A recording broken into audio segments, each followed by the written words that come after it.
Amman için uçağa binmiş durumdayız. Sodom şehrini kazmaya gidiyoruz. Amman Kraliçe Aliye havaalanına inmiş bulunuyoruz. Şimdi gidip valizimizi alacağız.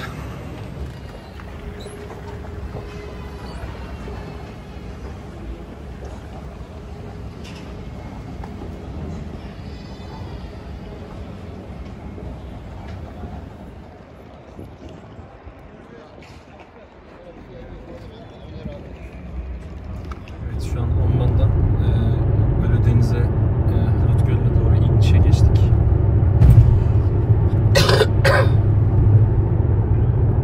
Farkındaysanız metreler 550 metreden aşağıya doğru sürekli iniyoruz. En son deniz seviyesinin 400 metre altına kadar ineceğiz.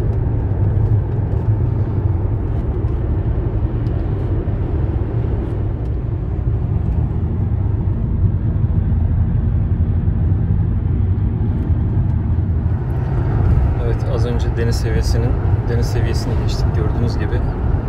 Şu an deniz seviyesinin eksi 53 metre altındayız. Bu eksi 430 metreye kadar gidecek.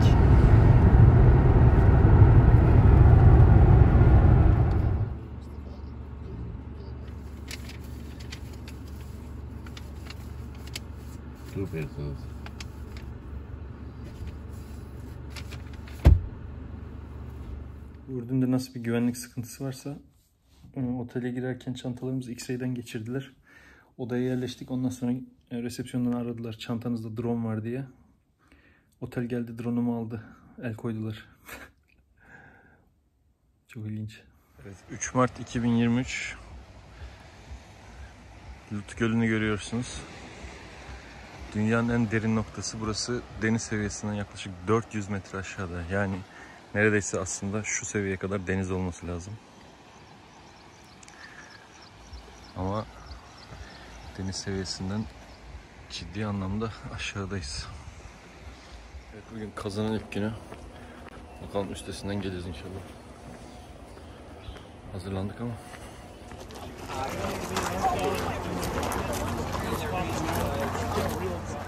Long time ago, at some point, that hill over there and this hill were connected across the valley.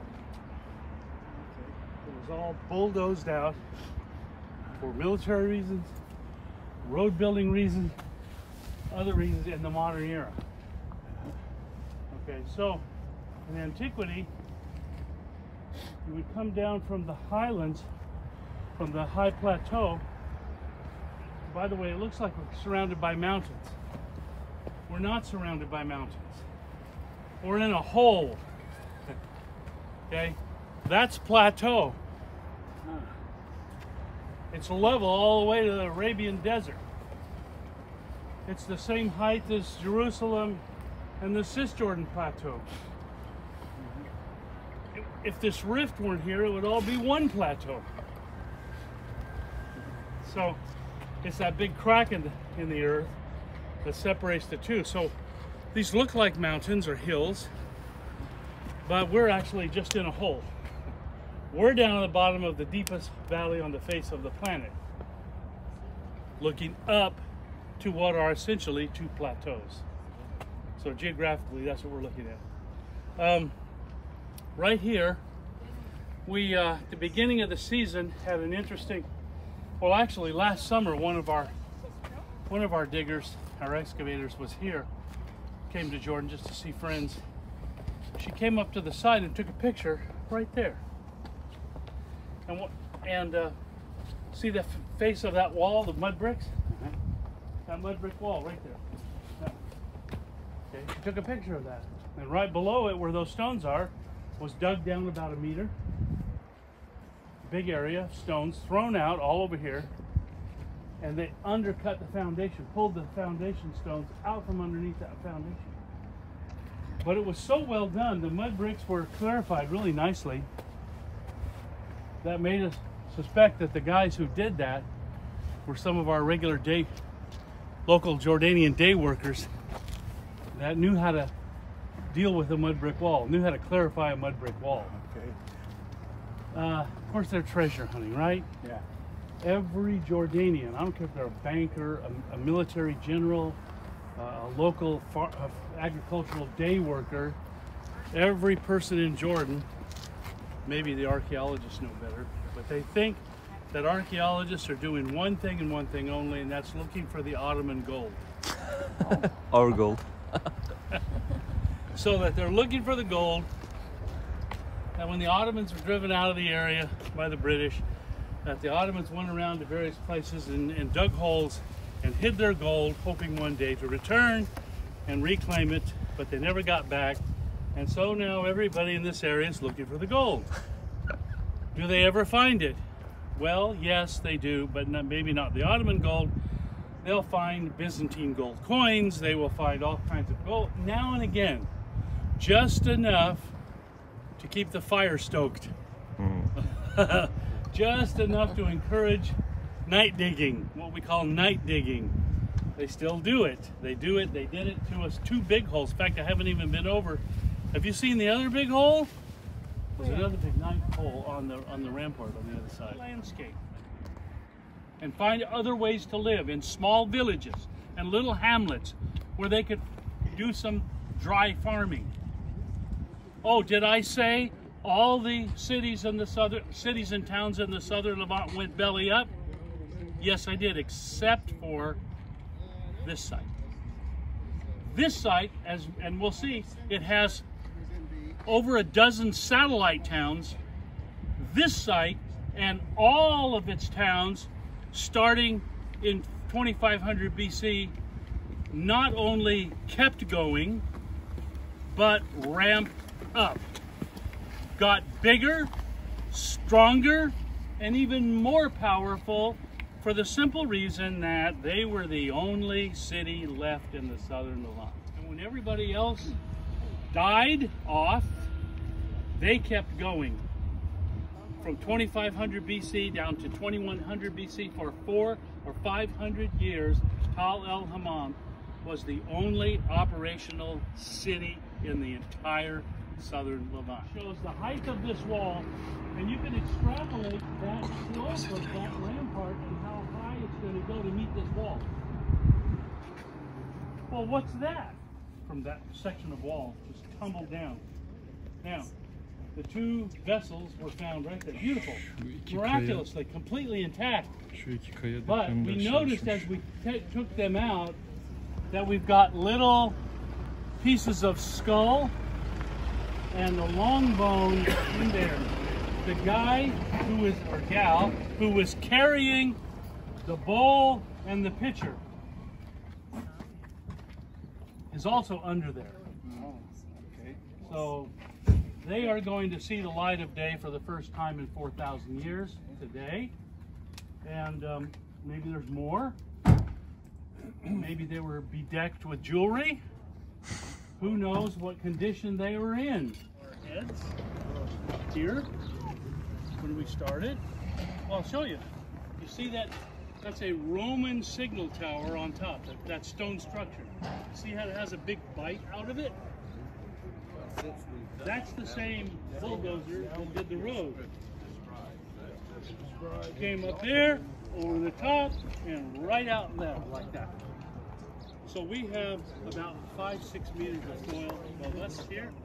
We have excavated all of that down by multiple means because there's a lot of bulldozers, there's a lot of military damage. That burn there, that white stuff is a military pit. They just dug a huge pit and they filled it with stuff and set it on fire to get rid of whatever it was. You could grow barley because the event actually exploded over the north end of the Dead Sea. We'll talk about that, and pushed Dead Sea salts up over the landscape and poisoned the land. And but it's very soluble, so the winter rains over 700 years wash the soil.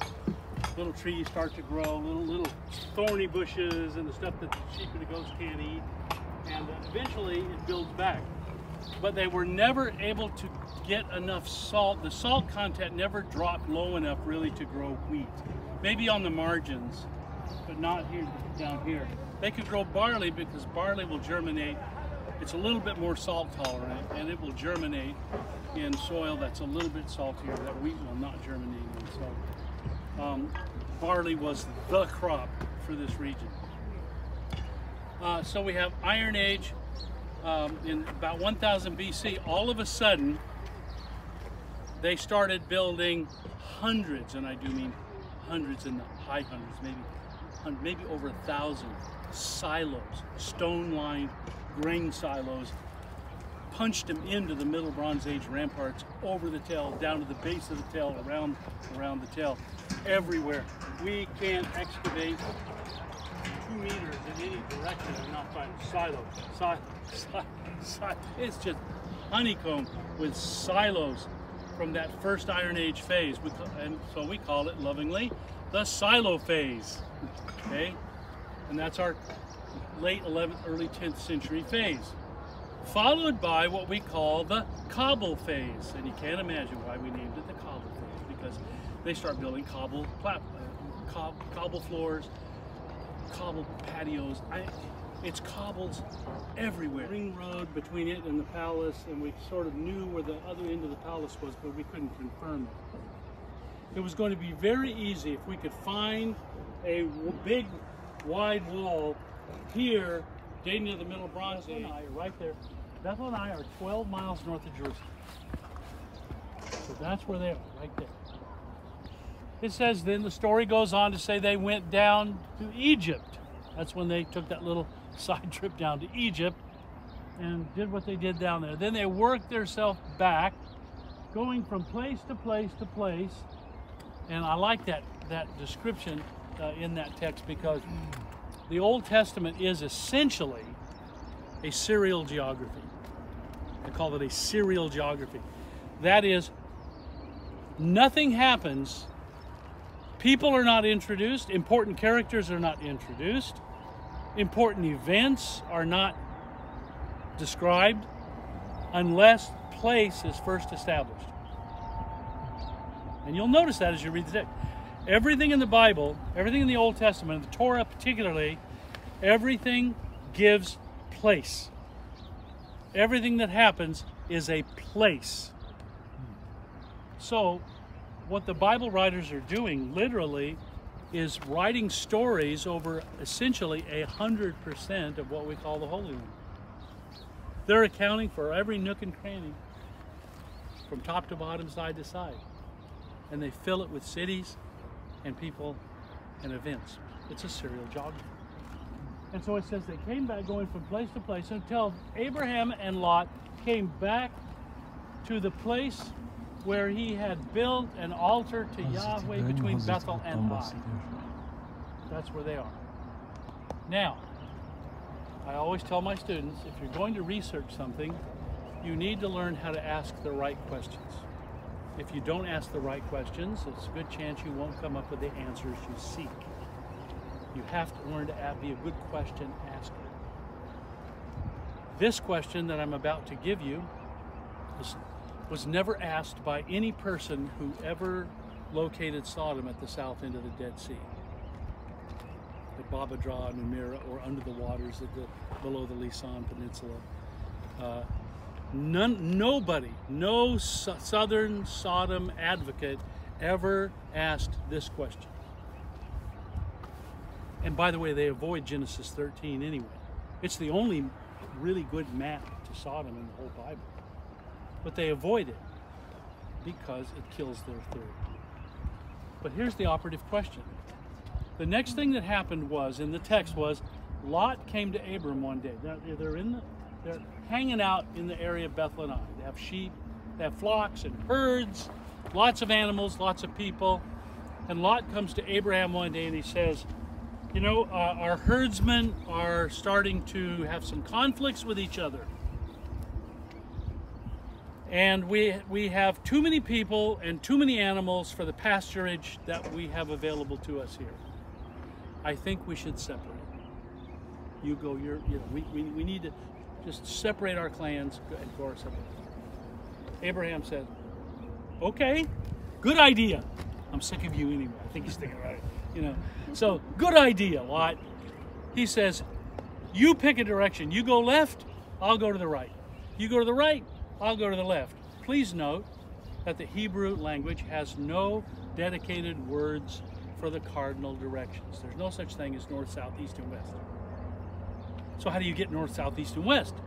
Simple, just like most of the ancient people did it. You face the rising sun. In front of or forward is east. You face the rising sun. In front of, that's east. Backside or behind is west.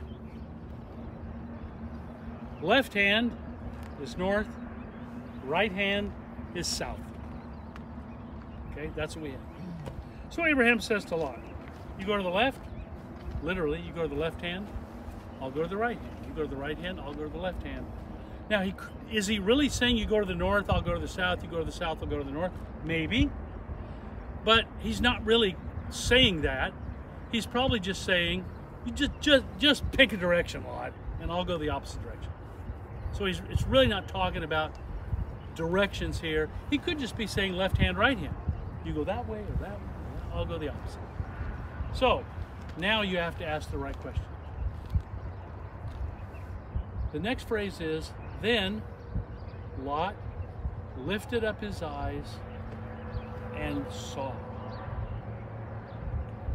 The operative question here is, where was Lot standing when he lifted up his eyes and saw? He's at Bethlehem. So what did he see?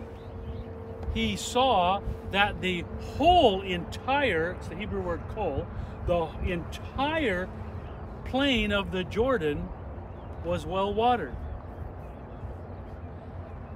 But he didn't use the word plain. There are several words in Hebrew for the word plain. Bottom, valley bottom, flatland. This is not one of them. In fact, the word that he used there is not a geographical term ever at all, except for 13 times in the Old Testament. 55 times out of 68 times this word is used in the Old Testament. It means either a flat, circular, disc-shaped ingot of metal. It's called a talent. You've heard of talents of silver, talents of gold. Okay, it's a ring or a disc of metal. Or it means a flat, typical loaf of bread, circular loaf, a pita, a tortilla, the flatbread, Near Eastern flatbread. So, talent or tortilla is what it means. It means a dish. Bir seviye bitti, bir alttaki seviyeye geçiliyor şimdi. Oradaki kum yanına eşit bir şekilde alıp bir sonraki seviyeye geçilecek. Bu şekilde ta şuradan inilmiş aşağıya. Kazının 3. gününe başlıyoruz. Her sabah şu tepeyi tırmanıyoruz. Manzara çok ilginç. Tepenin altında bir cami var. Bütün alet edevat orada saklanıyor. Her sabah arabayı yükleyip kazı alanına getiriyorlar. Akşamları tekrar yükleyip camiye kilitliyorlar.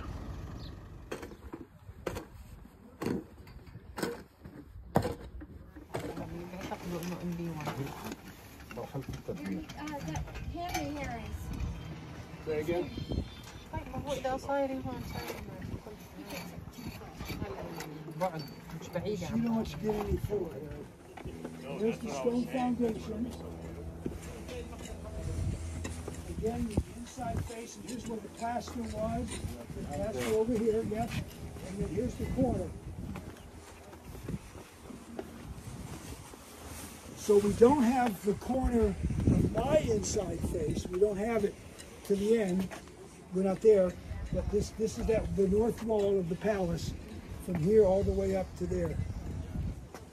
So the wall I showed you there, yes. East, west. Yes, east, west, yes. So I wanted you to be sure to get to know. Because I've dug it all, I know where it is, but sometimes it's hard to see. That's it. Two. Evet, bütün gün şu parça çanak çömlek için uğraştılar.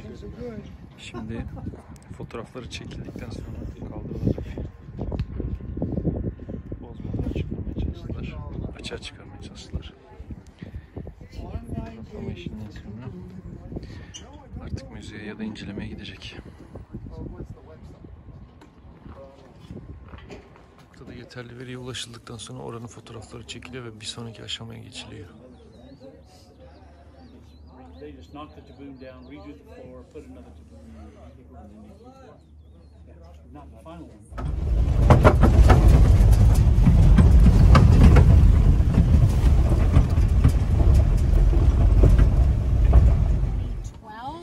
2014, and then we came back up to the top because the lower tall has so much agriculture and the land is owned by multiple landowners, and every crop for them is about $30,000, any banana crop. So that's their livelihood, and what we were finding was we would be excavating, and then possibly the next year we would plan on that area, and then it might be replowed.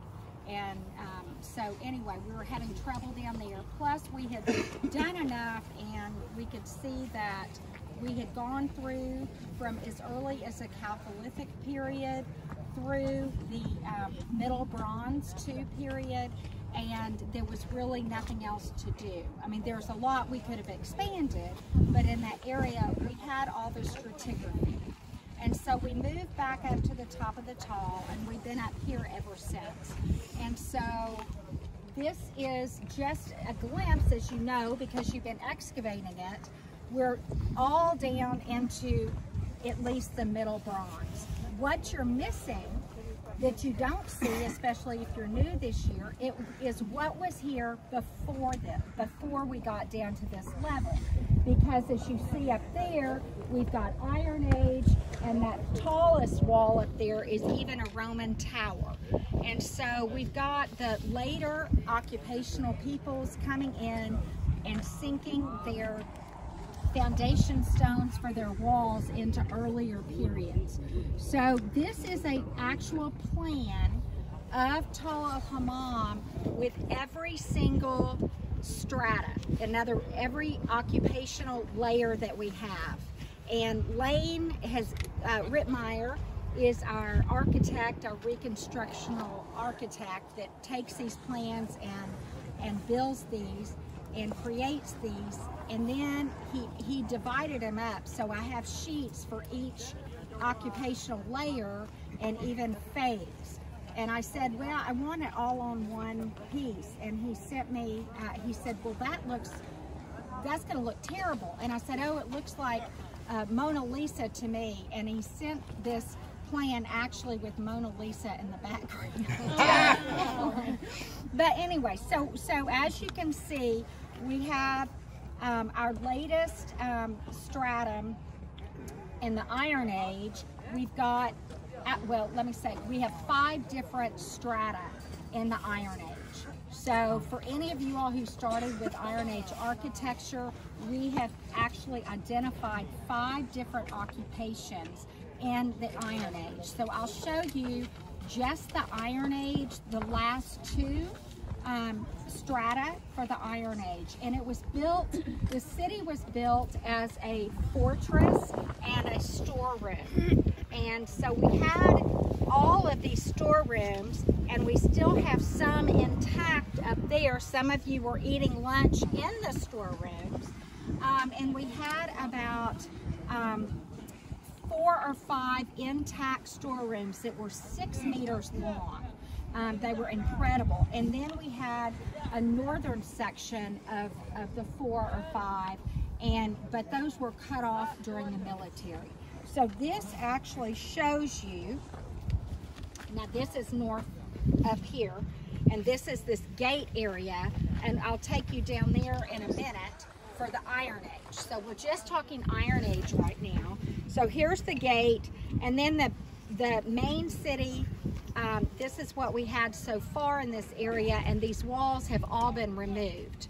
And then we found some new ones that are going to be added to this plan over the season that we're home, the time period that we're home, and then these storerooms were added at the end. So the northern wall of the palace, starting down there and coming all the way, they'll show them that northern wall coming through us. So that it's mud brick with a stone foundation, and we've got it right there. We lose it a little behind Gale. We don't know what goes on, but somewhere not too far is the edge of the palace, but we don't know. We really thought we'd find it this year. We don't know where it is, and I don't suppose we're going to find it this year.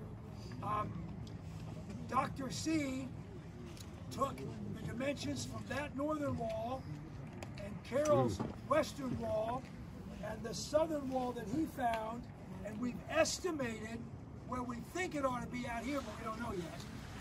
And the size of the palace was just slightly larger than the size of the White House in Washington, D.C. So it's a pretty good sized building, and that's the northern wall. You're outside the palace. You'll have to get permission if you want to come in. So then, we've got over there, we've got 3 long walls coming from the north, going to the south. We've got 3 of those, and we uncovered a 4th one. And that's this one right here. And we've got, and actually it butts right up, they don't tie, it butts right up to that one. Comes all the way down here, and it stops here. But before you actually get here, somebody in antiquity, probably not the Bronze Age people that built it, but somebody cut a little silo in here.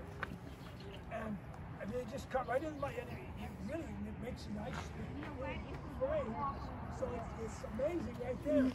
Then later, the Iron Age people built probably the biggest silo on this side right here. And we've got half of it here. In fact, that's where I tripped on the other half over there. So, yes. So, what we have, so we're still in the palace area, and right there where Gail's to her left, there's a taboon and another one underneath of it. So there's 2. Then there's another taboon right there. There's another one underneath that. And what is a taboon? Oven. An oven. And basically, what do you make in those ovens? Bread. So they're basically bread ovens. So we got 2 right there, one at a time, both of those areas. Then on the other side of this wall, built right up against it, was a double, we don't know what to call it. Could be a taboon, could be a tanur, depends on terminology. But it was a double, there were 2 of them, right next to each other. And we actually think that this wall in front created a bit of a draft, and we think there was a cutout in the mud brick. You know, just this cutout here. There was a cutout in the mud brick, and we actually think maybe there was some sort of a flue system where there was a draft hole between those 2 cooking sides, and so we think maybe this was sort of a flue system to take smoke out of there. And I think we edited it to 3.8, right, Carol? So you've got the entire of that main fortification wall. So Steve came in yesterday and pointed out our mud brick. We kind of layered it as we found it in order to preserve it. We've got mud brick over 60 centimeters deep in height. And Steve suspects that it came through, and this might be a part of the structure of the palace that came up and abutted the fortification city wall. We've had lots of pottery come out, but the big meat piece, it was a secondary use, and it's behind Roger, and it's a small cultic altar. But it was in secondary use, and so you can come by and see that. And I'll give it to Carol because our square kind of leads to hers. One back here, and then 2 more, and I'll take you through those. So what you're seeing, I'm going to do the map in the direction upside down with north. So now north is here. I will even face it accordingly. North is this way by the dam. And so what you see here is this city wall right here. And this is exactly what this is. Now, how are walls built in antiquity? By now you better know. Foundation stones first, and then mud brick, superstructure for the walls. Okay, the walls were mud brick, and then foundation stones underneath. We learned an interesting fact this season that I'll show you in just a second. But so this is where Brandy and Esther picked up the other side of just the foundation stones of this wall right behind it. Now, you know, we find these pots, these vessels in here, and you're like, well, wait, this is, how did they get into this? This wall came, is 2.2 meters or 2.4 meters. It comes here all the way, and it was tall. So this is a little room that Holland is sitting in. So where, how do you get in there? Okay, so I'm going to show you the only way that they could have gotten in there. So we're going to walk this to this room here that they found. And so this was actually the threshold with a cigarette butt on it. And this was it was a cobble floor at one point. So really, if we do get another season, this would be a priority to go through here, take off all the Iron Age, come down, go through this, and then on the left, you would come and hit the city wall, but you would have that room on the right, and then hopefully on the left would be the ring road that you would pick up. Everybody has exciting pottery finds and all kinds of walls and stuff. We were originally all up at about that level. About that level. Here and here and there. And we decided we wanted to expand this, because here's the palace service wing. There's a triple entry right there coming in the service wing, or out of the service wing into the plaza area. We didn't know what to expect, but we just knew that we had already gone 3 or 4 meters without a wall. So we went that way, and we went 3 more meters without a wall. We didn't find a wall in there. You have an Iron Age wall there. So we went into there, we went into there, nothing there. We opened up into 5EE and 6EE, and nothing. Except when we got, now we did find some remnants of our LB building, which we drew, measured, photographed, and took out. And then we came upon this. This is very similar to what Gary has over there. An a Middle Bronze Age 2 installation for the final phase of that, sitting on the floor of Taboon. So another cooking installation, and I guess shelves. So these are all mudded over, and these are probably working platforms, and some kind of a little storage area, which obviously couldn't be accessed from this side. If we dug all this out, it would have an access from the other side, but that's it. Everything on top of that and over there is all MB2 destruction layer. Şimdi bulduğumuz çanak çömlekleri yıkamaya gidiyoruz ama halimiz bu.